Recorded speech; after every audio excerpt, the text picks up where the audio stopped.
Andhra Pradesh public service commission వారు విడుదల చేసిన గ్రూప్ 1 సర్వీస్‌లో గ్రూప్ 1 సర్వీసెస్ మెయిన్ ఎగ్జామినేషన్‌కి సంబంధించి.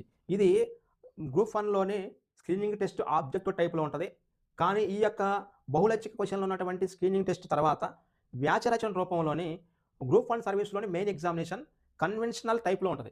ఈ కన్వెన్షనల్ టైప్‌లోని వ్యాసరచన రూపంలోని మన యొక్క అభ్యర్థి యొక్క టాలెంట్‌ని తీసుకోవడానికి వీళ్ళు రాస్తారు. 10th క్లాస్ స్టాండర్డ్‌లోని క్వాలిఫైయింగ్ ఫర్ ఇంటర్వ్యూకి జనరల్ ఇంగ్లీష్ తీసుకుంటారన్నమాట.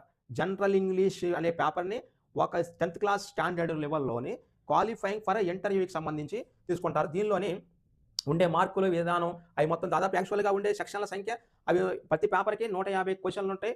150 మార్కులుంటాయి. దానిలో మైనస్ మార్క్ ఉంటది మళ్ళీ. ఆ మైనస్ మార్క్ ఉన్నప్పుడేమో అది అక్కడ ఓన్లీ స్క్రీనింగ్ టెస్ట్ వరకు మాత్రమే. కానీ దీనికి మాత్రము ఈ యొక్క 10th క్లాస్ స్టాండర్డ్‌లో ఉన్న మెయిన్ పేపర్‌లో ఉన్నటువంటి జనరల్ ఇంగ్లీష్ ఇది క్వాలిఫైయింగ్ ఫర్ ఇంటర్వ్యూకి మాత్రమే ఎలిజిబుల్ అన్నమాట. దీనిలోని స్కోరింగ్ తీసుకోరు. దీని స్కోరింగ్ తీసుకొని కేవలము ఇంటర్వ్యూకి అర్హత సాధించడానికి. అది మెయిన్ ఎగ్జామ్‌కి అర్హత సాధించడానికి ఏమో స్క్రీనింగ్ టెస్ట్ తీసుకున్నారు. ఇది మళ్ళీ ఇంటర్వ్యూకి అర్హత సాధించడానికి ఏమో ఇంగ్లీష్ తీసుకున్నారు. ఈ ఇంగ్లీష్‌లోని సెక్షన్ 1, సెక్షన్ 2 మరియు సెక్షన్ 3 మరియు సెక్షన్ 4 ఉన్నాయి. ఈ 4 సెక్షన్ల నుంచి లోని రీడింగ్ కాంప్రిహెన్షన్ ఒకటి, ఫంక్షనల్ గ్రామర్ ఒకటి. ఇప్పుడు రీడింగ్ కాంప్రిహెన్షన్ మరియు ఫంక్షనల్ గ్రామర్ ఈ 2 సెక్షన్‌లో. Next vocabulary usage. దీని తర్వాత కాంపోజిషన్. ఈ 4 విభాగాల నుంచి ఇంగ్లీషు యాక్చువల్‌గా మార్కులనేవి స్కోరింగ్‌లో కలవు. కానీ ఇవి ఇంటర్వ్యూ అర్హత సాధించడానికి ఎలిజిబిలిటీ ఉంటాయి. ఒకవేళ ఇంగ్లీష్ క్వాలిఫై కాకపోతే ఇంటర్వ్యూకి అర్హత ఉండదు. ఇంటర్వ్యూ అర్హత ఉండాలంటే కంపల్సరీగా ఇంగ్లీష్ క్వాలిఫై కావాలి. ఆ నోటిఫికేషన్‌లోని ఎవరు ఎంత క్వాలిఫై కావాలి, ఎన్ని మార్కులు రావాలనేది ప్రభుత్వం వారు నిర్ణయిస్తారు దాన్ని. అంటే గవర్నమెంట్ ఏపీపీఎస్సీ నిర్ణయించింది. తర్వాత పేపర్ 1 ఇది మెయిన్ ఎగ్జామ్‌లోని మార్కులు రావడానికి, ఎక్కువ స్కోర్ రావడానికి ఆ స్కోరింగ్‌లోని విభాగాల్లోని మొత్తం 150 క్వెషన్స్ అంటే దీనిలో క్వెషన్లు కాదు. ఈ వ్యాసరచన లోపంలో ఉంటాయి కాబట్టి వ్యాసం టైప్ రావాలి కాబట్టి 150 మార్కులకు ఉంటది. ఆ 150 మార్కుల విభాగం ఉన్న జనరల్ ఎస్ఐ పేపర్ 1లోని 3 సెక్షన్లు ఉంటాయి. 3 సెక్షన్ల నుంచి సెక్షన్ 1లో 50 మార్కులకు సంబంధించినటువంటి క్వెషన్లు ఇస్తారు. అంటే ఇంటర్నల్ చాయిస్ ఉంటది.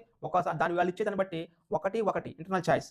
నెక్స్ట్ సెక్షన్ 2లోనే 50 మార్కులకి, సెక్షన్ 3లోని 50 మార్కులకి. ప్రతి సెక్షన్ నుంచి 3 50 150 తీసుకుంటారు. అంటే ఒక ఎస్ఐ రాస్తే 50 మార్కులకు రాయాలి. అక్కడ రాసి ఈచ్ ఎస్ఐ క్యారీస్ 50 మార్క్స్. అంటే మొత్తం 3 ఎస్ఐలు రాయాలి 3 టాపిక్ల మీద. వాళ్ళు ఇచ్చేది ఇంటర్నల్ చాయిస్ ఉంటది. అక్కడ ఆటోమేటిక్‌గా ఆ ఇంటర్నల్ చాయిస్ ప్రకారము 3 ఎస్ఐలని మనం పర్ఫెక్ట్‌గా రాసినప్పుడు ఆ ఎస్ఐ వచ్చినటువంటి మార్కుల్ని ఇచ్చినటువంటి ఎగ్జామినర్ దాన్ని ఫాలో చేస్తుంటారు. నెక్స్ట్ గ్రూప్ 2లో section 1 history and cultural heritage of India. India యొక్క హిస్టరీని, ఇండియా యొక్క వారసత్వ సంపదని మరియు emphasis on 20th century history of India. 20వ శతాబ్దంలో భారతదేశము ఏ విధంగా ఉన్నది అనేది మొత్తాన్ని తీసుకొని దాని యొక్క దాన్ని తీసుకొని ఎక్కువ దానికి ప్రాముఖ్యత తీసుకుంటారు. 20వ శతాబ్దంలోని భారతదేశము ఏ విధంగా ఉన్నది అనేది తీసుకుంటా ఇక్కడ సింధు నాగరికత నుంచి మొదలుపెట్టి పల్లవులు అటు సింధు నాగరికత నుంచి ఉన్నటువంటి దాంట్లో బుద్ధిజం వరకు ఒక టాపిక్‌గా తీసుకున్నారు. అది ఒక సెక్షన్‌గా తీసుకున్నారు దీనిలో. అంటే సెక్షన్ 1లోనే మళ్ళీ డివిజన్స్ చేస్తారు.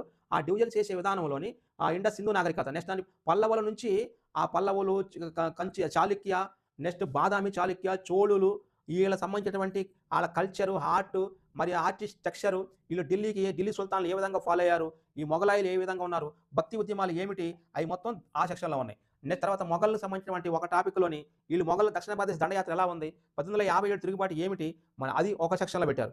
Socio religion of reforms movement Rajaram అంటే భారతదేశ సాంస్కృతిక, సామాజిక ఉద్యమాలు స్వామి వివేకానంద, అనిబిసెంట్, నెక్స్ట్ మరి మిగతా ఉన్నటువంటి నాన్ బుద్ధిస్ట్ మూవ్‌మెంట్స్ ఎలా వచ్చినాయి, అప్పుడు బుద్ధిస్ట్ మూవ్‌మెంట్స్ ఎలా వచ్చినాయి, నారాయణ గురు గారు, పెరియార్ గారు, నెక్స్ట్ తర్వాత జ్యోతి బాపులే, మహాత్మా గాంధీ గారు, డాక్టర్ బిఆర్ అంబేద్కర్ గారు ఏ విధంగా ఫాలో అయ్యారు మొత్తం అదొక సెక్షన్‌లో అదొక డివిజన్‌లో పెట్టారు. నెక్స్ట్ 5వది ఇండియన్ నేషనలిజం. అంటే భారతదేశానికి సంబంధించినటువంటి 3 యుగాలు ఉంటాయి. అంటే దానికి యాక్చువల్‌గా మొదటి యుగం గాంధీ యుగం, తర్వాత స్వతంత్రోద్యమ యుగం. ఆ మొత్తాన్ని అందులో ట్రైబల్స్ మరి ఏ విధంగా వాళ్ళు ఉద్యమాలు చేశారు, భారతదేశ స్వాతంత్ర ఉద్యమానికి వాళ్ళు ఏ విధంగా పాటుపడ్డారు, దానికి సంబంధించిన దళిత ఉద్యమాలు ఏంటి, మహిళా ఉద్యమాలు ఏంటి, ఈ మొత్తాన్ని కూడా యాక్చువల్‌గా ఇండియన్ నేషనల్ మూవ్‌మెంట్‌లోని భాగం తీసుకుంటారు. అది ఒక సెక్షన్ 150 మార్కులకి ఉన్న దాంట్లోని 50 మార్కులు కాదనమాట. నెక్స్ట్ సెక్షన్ 2లోని social and cultural history of Andhra Pradesh నుంచి ఒక భాగము. అంటే దీని రెండో పేపర్‌ని యాక్చువల్‌గా పేపర్ 2, పేపర్ 1 ఏమో ఎస్ఐ ఎగ్జామినేషన్, పేపర్ 2లోని సెక్షన్ 1 ఇండియా మొత్తం ఇచ్చారు. పేపర్ 2లోని సెక్షన్ 2 దాన్ని ఆంధ్రప్రదేశ్ యొక్క శాతవాహనుల కాడ్నుంచి మొదలుపెట్టి మిగతా బైఫర్కేషన్ అయి మొత్తం. మళ్ళీ సెక్షన్ 3లోని on the overview of the Indian constitution, దీనిలోనే భారతదేశం యొక్క రాజ్యాంగం ఇచ్చారు. అంటే ఇక్కడ ఇండియన్ హిస్టరీ చదవాలి దీంట్లోనే, మరి ఆ ఏపీ హిస్టరీ చదవాలి, ఇండియన్ కాన్స్టిట్యూషన్ చదవాలి. మొత్తం 3 సెక్షన్లు 350లో 150 దానిలోని మొత్తం. నెక్స్ట్ పేపర్ 3 సెక్షన్ 1 ఇది ప్లానింగ్ ఇన్ ఇండియా అంటే ఇండియన్ ఎకానమీ పేపర్ 3లోని section 1. Next section 2 land reforms social changes అన్న ఆంధ్రప్రదేశ్లోని స్వాతంత్రం తర్వాత భూ సంస్కరణల యొక్క అమలు, వాటి యొక్క ఉద్యమాలు అవి ఎలా ఫాలో అయ్యారు అవి మొత్తం. నెక్స్ట్ ఆంధ్రప్రదేశ్ యొక్క ఎకానమీ ప్రజెంట్ ఉన్నటువంటి సిచ్యువేషన్ ప్రకారం ఆంధ్రప్రదేశ్ ఏ విధంగా ఉంది, ఆ గ్రోత్ రేట్లు ఎలా ఉంది, జీడిపి రాష్ట్రం యొక్క జిఎస్డిపి ఎలా ఉంది అవి మొత్తం సెక్షన్ 3లో ఉన్నాయి. మొత్తం 5 సెక్టార్ల వైజ్గా 3 విభాగాలు చేస్తే పేపర్ 3ని ఆ 3 విభాగాలు 3 రకాలుగా ఉన్నాయి. 350లో 150. నెక్స్ట్ పేపర్ 4 సెక్షన్ 1 దీనిలో కూడా సెక్షన్ చేశారు. Role and impact of science and technology on the development of India. భారతదేశం యొక్క సైన్స్ శాస్త్ర సాంకేతిక విభాగం యొక్క అచీవ్మెంట్స్ అవి మొత్తం యూనిట్ 1, యూనిట్ 2, యూనిట్ 3, యూనిట్ 4 అలా ఇచ్చారు, యూనిట్ 5 అలా ఇచ్చారు. అది మొత్తం సైన్స్ అండ్ టెక్నాలజీ ఒక విభాగము. నెక్స్ట్ సైన్స్ అండ్ టెక్నాలజీలోని మళ్ళీ ఇంకో సెక్షన్ చేశారు. Biological resources, human welfare and modern trends in life sciences సంబంధించి యానిమల్, ప్లాంట్స్, మైక్రోబ్స్ ఎలా ఫాలో అవుతున్నారు అవి మొత్తం మళ్ళీ unit 1, unit 2, unit 3, unit 4, unit 5 ఇచ్చారు. మళ్ళీ సెక్షన్ 3 ఈకాలజీ, మళ్ళీ natural resource and environmental issues ఈ మొత్తం ecosystem and biodiversity, natural resource, environmental pollution, solid waste management, global environment issues, మరి ఎన్విరాన్మెంట్ యొక్క లెజిస్లేషన్స్ ఈ మొత్తం సంస్థలు మరి సమావేశాలు, భారతదేశం తీసుకున్నటువంటి చట్టాలు, బిల్లులు అవి మొత్తం. Next paper 5 data interpretation and problem solving. దీనిలోని ప్రాబ్లమ్ సాల్వింగ్ సంబంధించి ఏం క్వశ్చన్లు వస్తాయి, డేటా అనాలిసిస్ ఎలా ఉంది అవి మొత్తం, క్వాంటిటేటివ్ ఆప్టిట్యూడ్ ఏంది, కోడింగ్ డీకోడింగ్ ఏంది, ప్యాసేజ్ అనాలిసిస్ ఏంది అవి మొత్తం దానిలో ఉంటాయి. ఇలా మొత్తం ఇది ఒక సెక్షన్ అన్నమాట. ఇది ఒక సెక్షన్ పేపర్ 4లోని data interpretation and problem solving సంబంధించి. ఇది యాక్చువల్గా సిలబస్ తక్కువే ఉంటుంది, కానీ దానిలోని పై చార్ట్ ఉంటాయి, లైన్ గ్రాఫ్లు ఉంటాయి, బార్ గ్రాఫ్లు ఉంటాయి, మరి తర్వాత డ్రాయింగ్ కంక్లూజన్స్ ఉంటాయి. అది ఎక్కువ డాటా ఇంటర్ప్రిటేషన్ ఉంటుంది, డేటా దత్తాంశ విశ్లేషణ ఉంటుంది. ఈ దత్తాంశ విశ్లేషణలోనే ఎక్కువ అనాలిసిస్ ఉంటుంది. దాంతోపాటుగా problem solving and using the following అంటే యాక్చువల్గా ప్రాబ్లమ్ సాల్వ్ క్లాక్కి సంబంధించి, క్యాలెండర్ సంబంధించి క్వశ్చన్లు, వెంటిలేషన్స్, మరి షిప్స్ అండ్ టీమ్స్ ఆ వెళ్ళే విధానాన్ని బట్టి ఆ క్వశ్చన్లు వస్తుంటాయి అన్నమాట. దాంతో నంబర్ సిస్టమ్, నంబర్ సీక్వెన్స్ సంబంధించి కొన్ని క్వశ్చన్లు వస్తాయి, కోడింగ్ డీకోడింగ్ కొన్ని క్వశ్చన్లు వస్తాయి, నెక్స్ట్ ప్యాసేజ్ అనాలిసిస్ కొన్ని క్వశ్చన్లు వస్తాయి. మొత్తం 3 విభాగాలు ఇచ్చిన దీనిలో కూడా 350 150 వస్తాయి. ఆటోమేటిక్గా ఇది గ్రూప్ 1కి సంబంధించిన ఆంధ్రప్రదేశ్ గ్రూప్ 1 సంబంధించినటువంటి మెయిన్ సిలబస్.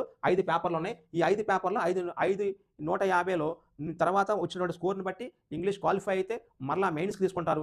మెయిన్స్లో వచ్చిన మార్కుల్ని మరి ఇంటర్వ్యూ మార్కుల్ని ఈ రెండింటిని కలిపి ఫైనల్గా జాబ్ నిర్ణయించేటువంటి అంశంగా నిర్ణయిస్తారు.